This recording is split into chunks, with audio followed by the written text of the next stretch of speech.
ازيكم عاملين ايه اخواتي وحبايبي؟ يا رب تكونوا بخير. النهارده بقى يا جماعه عامله لكم فيديو جديد ان شاء الله هيعجبكم جدا. هقولك على نصيحتين مهمين جدا علشان تعملي القهوه وتطلع معاكي بوش تقيل جدا.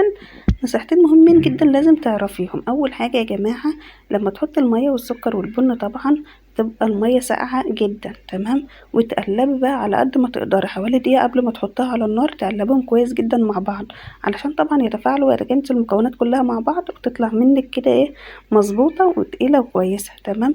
تاني نصيحة يا جماعة، لازم تبقى على نار هادية جدا جدا. طبعا في ناس كتيرة بتواجه المشكلة دي لما تيجي تعمل القهوة، حتى لو حطت بن كتير جدا بتطلع من غير وش، ودي طبعا مشكلة طبعا ناس كتيرة بتواجهها وصعب عليهم. فانا بقولك لو عايزة تعملي بقى القهوة وتطلع معاكي بوش تقيل، اعملي بالنصيحتين اللي انا قلتلك عليهم.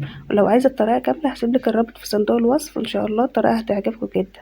لو عجبكم بقى الفيديو اعملوا لايك للفيديو واستنونا ان شاء الله في فيديوهات كتيرة جدا. باي باي.